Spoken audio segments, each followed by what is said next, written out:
नमस्कार, बहुत स्वागत है आप सभी का। आप मुझे न्यूज़ 18 बिहार झारखंड के डिजिटल प्लेटफॉर्म पर देख रहे हैं। मैं हूं आपके साथ जया मिश्रा। बिहार के पूर्व मुख्यमंत्री, बिहार के बड़े नेता, एक बड़े चेहरे और वर्तमान में cabinet minister, MSME minister Modi सरकार में जीतन राम मांझी की बेटी पुष्पा मांझी जी हमारे साथ हैं और उनसे जानेंगे उनके बचपन के संघर्षों के बारे में, राजनीति की समझ वो क्या रखती हैं और इस वक्त सरकार जैसा काम कर रही है उन तमाम मुद्दों को लेकर उनसे चर्चा करेंगे। सीधे उन्हीं से जानेंगे उनके परिचय के बारे में। बहुत स्वागत है आपका पुष्पा जी हमारे साथ न्यूज़ 18 बिहार झारखंड पर। मैं चाहूँगी कि दर्शकों को सबसे पहले तो आप अपना परिचय दीजिए, अपने परिवार का परिचय दीजिए और उसके बाद इस पॉडकास्ट की शुरुआत करेंगे। सबसे पहले आपको नमस्कार और मैं बहुत शुक्रगुज़ार हूँ कि आपने मुझे ये मौका दिया यहाँ बुलाने का। तो मैं परिचय में अपना नाम बताना चाहती हूँ। मेरा नाम पुष्पा कुमारी है और मैं 5 बहन और 2 भाई हूँ और मैं बहन में सबसे छोटी हूँ। ये मेरा परिचय है और मैं अभी सामाजिक कार्यकर्ता के रूप में कार्य कर रही हूँ। जी, 12 सालों से आप समाज सेवा कर रही हैं और अपने समाज के लिए तो आप काम कर ही रही हैं। इसके साथ साथ वंचित, शोषित, आर्थिक तौर पर जो महिलाएं कमज़ोर हैं उनको भी आप आगे बढ़ाने का काम कर रही हैं।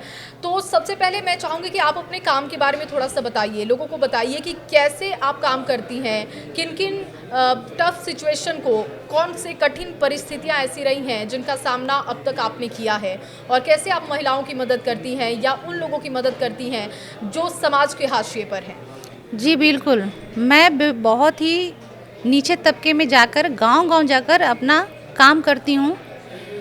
मेरे साथ अनगिनत ऐसी समस्याएं आती हैं, लोगों को जागरूक करने में वो समझ नहीं पाते हैं।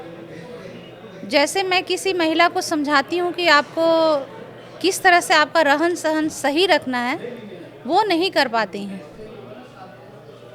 मैं बार बार उनको कोशिश करती हूँ, मैं उन्हें सिखाने का प्रयास करती हूँ कि आपको सही से रखना है, आपको शिक्षा पे महत्वपूर्ण ध्यान देना है, आपको सफाई पे ध्यान देना है, मगर वो समझना थोड़ा नहीं चाहती हैं।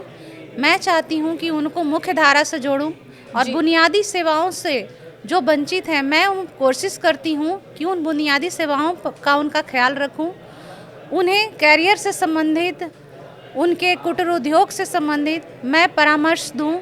बीच बीच में इस तरह का मैं कार्यक्रम करती हूँ। अपने सामर्थ्य के अनुसार मैं लोगों के बीच में जाती हूँ, उन्हें जागरूक करती हूँ। जी, मैं समय समय पर लोगों का प्रशिक्षण का कार्य करती हूँ, लोगों के बीच में महिलाओं का बैठक करती हूँ, महिला मंडल की बैठक करती हूँ और उन लोगों को सिखाती हूँ शिक्षा का क्या महत्व है, सफाई का क्या महत्व है। और यही नहीं, बहुत सारी समस्याएं जो वो लोग झेलती हैं जी, वो पारिवारिक समस्याएं, चाहे वो प्रशासनिक से समस्याएं हों, वो हमसे साझा करती हैं और मैं चाहती हूँ कि ज़्यादा से ज़्यादा उनका निराकरण हो। जी। शिक्षा की आपने बात की तो देखिए, आप भी बिहार से हैं, मैं भी बिहार से हूँ, तो हम जानते हैं कि कितना स्ट्रगल होता है बिहार में। ख़ासतौर पर अगर लड़कियों की पढ़ाई की बात की जाए तो बहुत महत्वपूर्ण इसको नहीं माना जाता है, घर से ही ऐसा परिवेश हमें मिलता है। लेकिन उसके बाद भी जब हम और आप इस मुकाम पर बैठे हुए हैं कि हम लोगों को बता रहे हैं अपने बारे में या आपके बारे में हम लोगों को बता रहे हैं, तो मैं चाहूँगी कि थोड़ा आप वो भी बताइए कि वो संघर्ष कैसा रहा जब घर में आप उस तरीके का माहौल नहीं मिल पा रहा था, फिर भी आपने अपनी हायर स्टडीज़ पूरी की हैं। तो मैं चाहूँगी कि दर्शकों को उसके बारे में भी बताइए ताकि बिहार की महिलाएं इससे प्रेरणा ले सकें। बिल्कुल, मैं बताना चाहती हूँ कि मैं जिस दौर से पढ़ाई करी हूँ, उस वक्त की समस्या ये थी कि लड़कियाँ बिल्कुल घर में रहती थीं और उसे सिर्फ चूल्हा चौकी से मतलब था।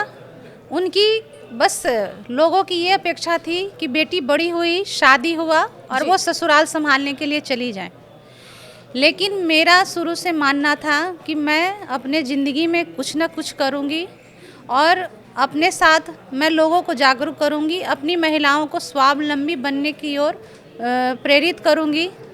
तो मेरे साथ संघर्ष वही रहा था कि मैं भी उससे अछूती नहीं थी जी, और मैंने अपने पढ़ाई बचपन से हॉस्टल में करी मेरे पिताजी चूँकि राजनीतिक क्षेत्र से आते हैं जी। और उनके पास इतना समय नहीं था और माहौल बाहर का ठीक नहीं था, तो मैंने अपने जीवन का बहुत सारा साल पढ़ाई के लिए हॉस्टल्स में ही गुजारे।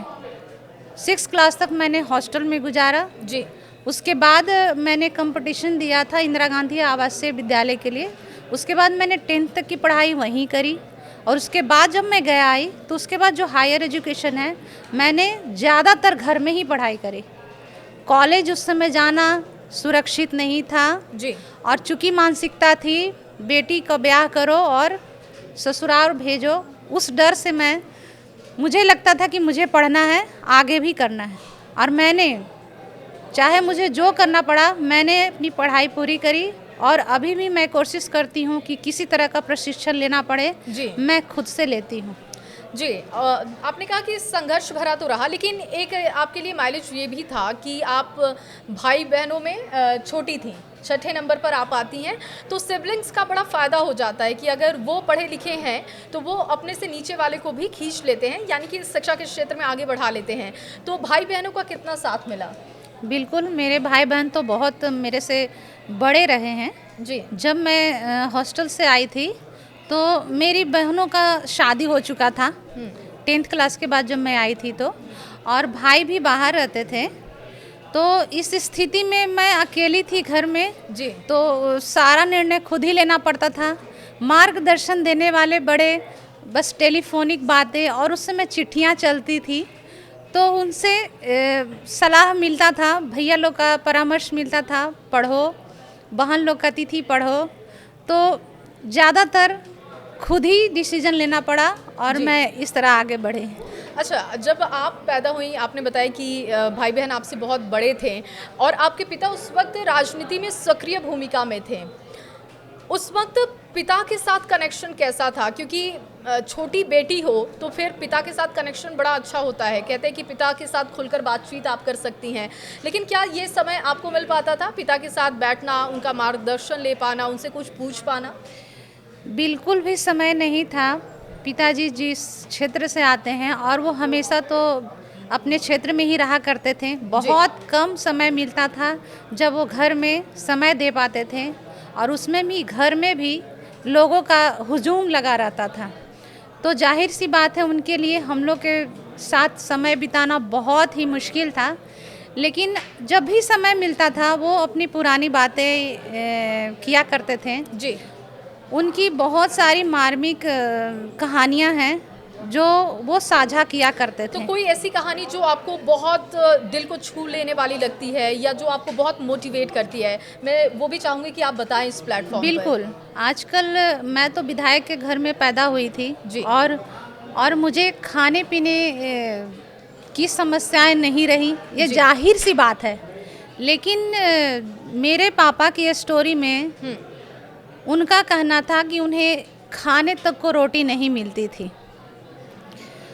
वो कभी कभी एक कहानी बताते थे कि भूख लगता था, जो कि वहाँ एक तो स्कूल दूर था, वो अपने गांव से 9 किलोमीटर दूर जाते थे हर दिन पढ़ाई करने के लिए। और बीच में यदि भूख लगता था ज़्यादा तो हम लोग के यहाँ बर का पेड़ होता है। जी। तो बर के पेड़ में एक छोटे छोटे बरगद का फल, पेड़ जिसको बिल्कुल बोलते हैं ना? बिल्कुल, और उसमें जो छोटे छोटे रेड कलर के फल आते थे, कभी कभी भूख मिटाने के लिए पापा को वो खाना पड़ता था। तो वो स्टोरी सुनकर हम लोग अंदर तक काँप जाते हैं, हमारी आत्मा काँप जाती है कि वो स्थिति झेल करके मेरे पिताजी जिस मुकाम पे आए हैं उसकी कल्पना तो मैं कर भी नहीं सकती। आपके घर में बहुत लोग हैं जो कि राजनीति में सक्रिय हैं। अब देखिए आपके पिता खुद मोदी कैबिनेट में मिनिस्टर हैं, बेटा संतोष सुमन वो भी विधान परिषद सदस्य हैं और बिहार सरकार में देखिए मंत्री भी हैं। आपकी भाभी सक्रिय राजनीति में हैं, इमामगंज से वो विधायक हैं और उनकी माँ जो हैं वो भी सक्रिय राजनीति में हैं और वो भी विधायक हैं। पुष्पा मांझी ने जब बचपन से ही देखा कि घर में इतने राजनेता हैं तो वो क्या अनुभव रखती हैं और कितना इंटरेस्ट है राजनीति में आपका? जैसा कि आप जानती हैं कि मैं तो पैदा ही विधायक के घर हुई जी। और राजनीति सीखने के लिए मुझे कहीं जाने की आवश्यकता नहीं पड़ी। जी। मैंने हर पल हलचल, एक एक पल को जिया है राजनीतिक माहौल में। मेरे पिता कैसे लोगों से मिलते हैं, कैसे लोगों की समस्याओं का निराकरण करते हैं, वो कैसे क्षेत्र में जाते हैं और वो कैसे काम करते हैं। तो उनकी रणनीति, उनकी बात करने का जो जज्बा है, वो उनसे मैं बहुत इंस्पायर हूँ और मैं चाहती हूँ कि मैं अपने पिता के रास्ते पर चलूँ। आपने कहा कि पिता के रास्ते पर चलना चाहती हैं, तो चुनाव भी बेहद करीब है, तो क्या प्लानिंग पुष्पा जी ने कर ली है कि चुनाव में उतरना है, और अगर उतरना है तो कौन सी सीट से उतरना है? कोई इस तरीके की प्लानिंग अभी हो गई है क्या पिता के साथ बातचीत करके? प्लानिंग अभी इस तरह की हुई नहीं है जी। मैं चूँकि बहुत सालों से लोगों की सेवा कर रही हूँ, मेरा समय ज़्यादातर लोगों की सेवा में गुजरता है।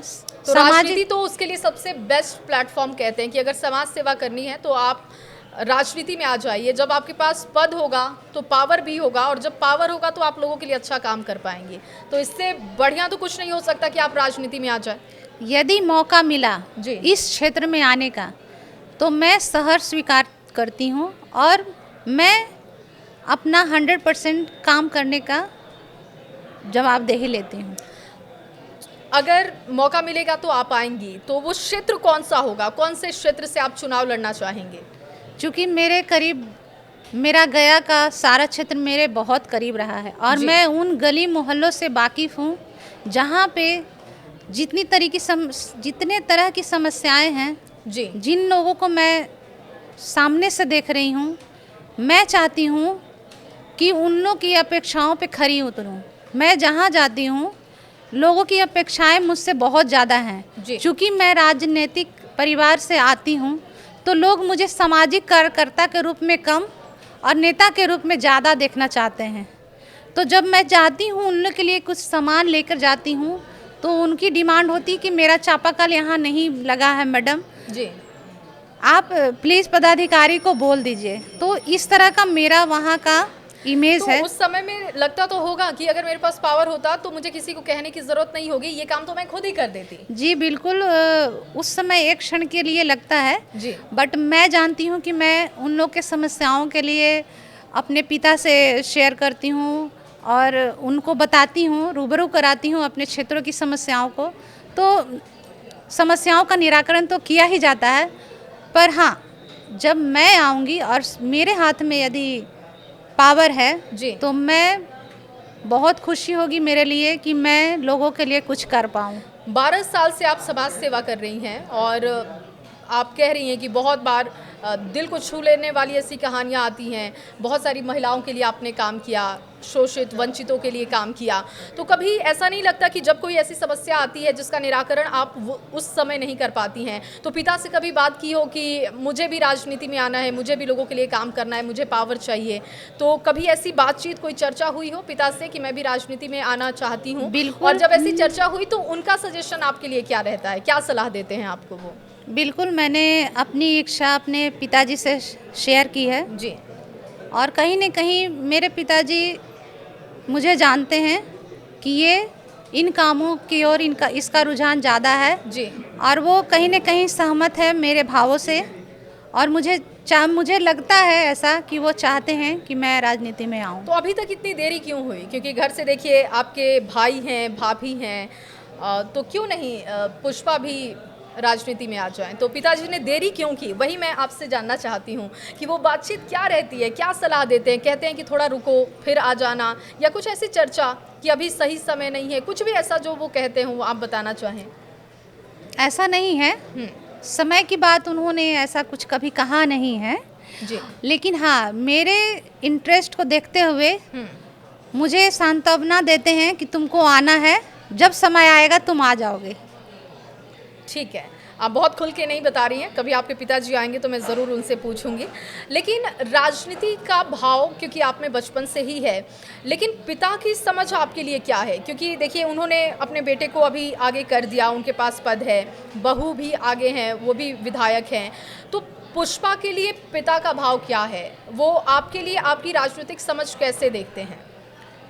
उनको पता है कि जनता के साथ इसकी संवेदनाएं बहुत अधिक हैं। जी।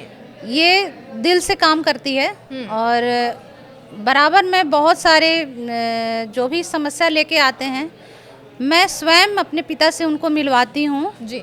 और लोग जानते हैं कि ये पुष्पा जी ने इनको भेजा है और पापा उसका निराकरण करते हैं। जी। तो कहीं न कहीं पापा को ये बिल्कुल पता है कि ये उस क्षेत्र में काम कर रही है और ये इसके लिए अच्छा रहेगा। जी।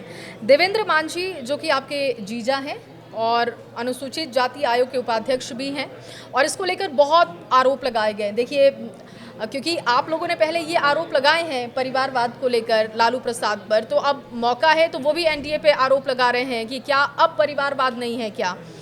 तो इस आरोप को आप कैसे देखती हैं? क्योंकि आपके परिवार से बहुत सारे लोग राजनीति में हैं, तो जाहिर सी बात है, लाजमी है ये कि आप पे आरोप लगेंगे परिवारवाद का, तो आप उसको देखती कैसे हैं? इस विषय पर मैं ये कहना चाहती हूँ कि यदि जमाई आयोग तक का आरोप लगा दिया गया तो वो जी। एकदम वर्ड आपके परिवार के दामाद के लिए यूज किया गया, तो इसीलिए मैं समझना चाहती हूँ कि उन आरोपों को आप कैसे देखती हैं? मेरा इस विषय पर कहना ये है कि जिस पर ये आरोप लगाया जा रहा है जी। कि वो जमाई आयोग है, तो मैं इंजीनियर देवेंद्र मांझी जी के व्यक्तित्व के बारे में बताना चाहती हूँ कि वो खुद पढ़े लिखे इंजीनियर हैं और 30 सालों से सक्रिय रूप से सामने की राजनीति करते आए हैं। उन्होंने अपनी ज़िंदगी का पूरा साल, अपने ज़िंदगी का बहुत बड़ा हिस्सा राजनीति की ओर दिया है और इस स्थिति में यदि उन पे जमाई लगाकर आरोप लगाया जाना कहीं से न्याय संगत नहीं है, क्योंकि उनके काम पर देखा जाए ना कि उनके संबंध पर। मैं तो यही कहूँगी कि लोगों के काम को देखा जाए, संबंध तो लोग आरोप लगाने के लिए लगा ही देंगे। देखिए, अब आपके अगर समाज की बात की जाए या दलितों की बात की जाए तो उसमें भी कहीं ना कहीं क्लैशेस दिख रहे हैं। चिराग पासवान अपने आप को बड़ा नेता साबित करने में दिख रहे हैं, उपेंद्र कुशवाहा जी अलग बयान दे देते हैं, जीतन राम मांझी जी अलग बयान दे देते हैं। तो क्या वो क्लैशेस आप लोगों को दिखते हैं? क्या आप लोग उसको लेकर चर्चा करती हैं कि एकजुट रहने की ज़रूरत है इस समय पे, जब चुनाव में आप लोग जा रहे हैं, एनडीए के साथ हैं? पहले आपकी पार्टी, पिताजी की पार्टी पहले उधर भी चली गई थी महागठबंधन के साथ, तो अब तो वैसा नहीं होगा। और ये जो क्लैशेस हैं उस पर आप लोग कैसे भाव रखती हैं? क्या इसको समेट लेना चाहिए अभी? क्योंकि अगर ऐसा नहीं होता है तो आगे चल के दिक्कत थोड़ी हो सकती है। कुछ बिखराव होगा तभी समेटने की आवश्यकता है ना। जी। बिखराव की तो कोई गुंजाइश ही नहीं है। हाँ, प्रतिस्पर्धा हो सकती है जी। लोग सबकी महत्वाकांक्षाएं हैं, लेकिन बिलगाव बिल्कुल नहीं है। लोग एकजुट होकर इस इलेक्शन का चुनौती का पूर्ण सामना करेंगे। अच्छा, बचपन से जो आपने राजनीति अपने घर में देखी, पिता को सक्रिय राजनीति में, सक्रिय भूमिका में, फिर भाई को आपने देखा, वहाँ से लेकर अभी की जो बिहार की राजनीति देखती हैं या जो बिहार में बदलाव हुए हैं, तो उसको किस तौर पर आप देखती हैं? कितना बेहतर हुआ है बिहार? बिहार बेहतर नहीं, बेहतरीन हुआ है, मैं यही कहना चाहती हूँ जी। क्योंकि जो समय मैंने देखा था उस समय जब लड़कियां बाहर नहीं निकलती थी, रोजगार के कोई साधन नहीं थे, आने जाने की सड़कें नहीं थी, परिवहन व्यवस्था बिल्कुल ठप थी, नौकरियां नहीं थी, बेरोजगारी ही भरी पड़ी थी। और आज का बिहार इन सभी से ऊपर उठ चुका है। आज लड़कियां शिक्षित हैं, परिवहन इतने अच्छे हो गए हैं, सड़क मार्ग सभी बहुत सुलभ हो गए हैं, यहाँ तक कि नौकरियां हमारे यहाँ भरी पड़ी हैं, लोग काम कर रहे हैं। तो सारी स्थितियां हमारे स्तर से यहाँ आज की राजनीति में सभी सुधार हुआ है और पहले वाला अब राजनीति नहीं हुआ। और नीतीश कैबिनेट ने लगातार महिलाओं के लिए बहुत बड़े फैसले लिए हैं और इसमें कल जो एक बहुत बड़ा फैसला लिया गया, डोमिसाइल के आधार पर 35% का आरक्षण मिलेगा महिलाओं को, उस फैसले को आप कैसे देखती हैं? बिल्कुल, ये सराहनीय कदम है और नीतीश कुमार जी हमेशा महिलाओं के लिए भला ही सोचते रहे हैं। चाहे वो साइकिल योजना हो, चाहे वो कन्या उत्थान योजना हो, वो लड़कियों पर उनका हमेशा से फोकस रहा है और ये कदम उनके लिए बहुत ही सराहनीय कार्य हैं, जो कि महिलाओं की उन्नति, उनकी शिक्षा को बढ़ावा देगा, उनके करियर को बढ़ावा देगा। और अभी क्योंकि चुनाव भी बेहद पास है, कुछ ही महीनों में चुनाव होने वाले हैं, तो एनडीए की भूमिका हम लगातार देख रहे हैं कि एनडीए महिलाओं के साथ काम करना हो, महिलाओं के लिए काम करना हो या पार्टी में महिलाओं की भूमिका बढ़ानी हो, उन सब पे एनडीए का फोकस दिखता है। लेकिन क्या पोजीशन अभी आप देख रही हैं जीत को लेकर भी, क्योंकि एक तरफ महागठबंधन भी है जिसका कहना है कि अब बिहार में बदलाव इस बार हो जाएगा, तो क्या आपको लगता है कि इस बार बदलाव होगा या फिर यही सरकार रिपीट होगी? बिल्कुल, विकास की बात करें, आज की जनता बहुत समझदार है, पढ़ी लिखी है जी, और वो विकास के महत्व को समझती है। और जो विकास हुआ है, जो कार्य किए गए हैं, वो काबिले तारीफ है और जनता इस चीज़ को समझती है। तो विकास के शर्त पे वो वोट देगी, ना कि वो दौर देखेगी जहाँ पे बेरोजगारी भरी पड़ी थी। और आज का बिहार है, आज का नया सोच है, तो सभी ज़रूर से ज़रूर एनडीए को समर्थन देंगे। जी, आपके समाज में मुझे लगता है कि अभी भी, या बिहार की ही हम बात कर ले तो अभी भी हम ये 100% तो नहीं कह सकते कि सब कुछ लड़कियों के लिए बहुत अच्छा हो गया है या एक बेहतर माहौल बन चुका है। तो मैं चाहूँगी कि आप कोई संदेश दें अपने समाज के लिए भी, बिहार की लड़कियों के लिए भी, न्यूज़ 18 बिहार झारखंड के प्लेटफॉर्म से आप उनसे क्या कहना चाहेंगे? मैं बिहार की लड़कियों से ये कहना चाहती हूँ कि वो सबल हमेशा बने रहें, दृढ़ निश्चय के साथ वो अपने कार्य को करें, घर संभालें, यहाँ तक अपने कार्य क्षेत्र में भी अपना बेस्ट दें। वो कभी घबराए नहीं, क्योंकि महिलाएं हैं ही दुर्गा का रूप, वो सारे काम को अच्छे से कर लेती हैं, तो वो घर और बाहर सारे चीज़ों को वो संभाल लेंगी। अपने संघर्ष का कोई एक किस्सा बताना हो, दर्शकों के साथ साझा करना हो, तो कुछ अभी याद आ रहा हो जो आप बताना चाहें? संघर्ष तो लाइफ में एक पार्ट है, बिना संघर्ष का आई थिंक कोई भी लड़की गुजरती नहीं है।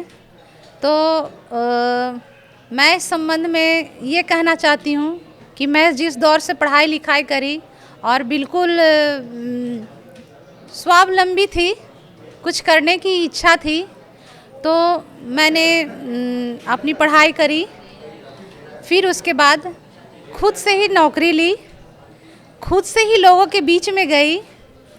मुझे कहीं से कोई इंस्पिरेशन नहीं मिला जी। मैं सिर्फ अपने पिता को देखती थी और मुझे लगता था कि मुझे भी कुछ करना है। तो बहुत सारी स्थितियां मेरे सामने आई कि मैं एक महिला हूं और मुझे बाहर निकलना है, क्योंकि मैं जिस घर से आती हूं वहां पर बिल्कुल वीआईपी वो ट्रीटमेंट होता है कि लड़कियां बाहर नहीं आ सकती हैं। लेकिन मैं उन बंधनों से उन्मुक्त हुई। बहुत सोचने के बाद घर की दहलीज मैंने बाहर रखा, लोगों के बीच में गई, अकेले गई, और आज मैं लोगों के बीच में इतनी प्यारी हूँ कि मैं कहीं भी स्वेच्छा से चली जाती हूँ। ये मेरे लिए सबसे टफ काम था कि मैं घर की दहलीज कैसे पार करूँ, और वो मैंने पार करके दिखाया। बिल्कुल, और जिन्होंने ऐसा किया, जिन महिलाओं ने ऐसा किया, उन्होंने ही कुछ बदलाव भी किया, चाहे अपने करियर में हो या राजनीति के क्षेत्र में हो। और जैसा कि हलचल है, इस तरीके की बातें सामने आ रही हैं कि पुष्पा जी राजनीति में आ सकती हैं, तो हमें भी इंतज़ार है कि ये खबर हमें सुनने को मिले और एक बार फिर हम उस वक्त भी आपके साथ बैठेंगे, आपसे बहुत कुछ सवाल जवाब करेंगे, आपसे बहुत कुछ जानेंगे। फ़िलहाल आप इस प्लेटफॉर्म पर आईं, आपने बात की बिहार के दर्शकों के साथ और आपने बिहार की महिलाओं को बहुत कुछ सिखाया है। बहुत शुक्रिया आपका न्यूज़ 18 बिहार झारखंड पर आने के लिए और बातचीत करने के लिए। धन्यवाद।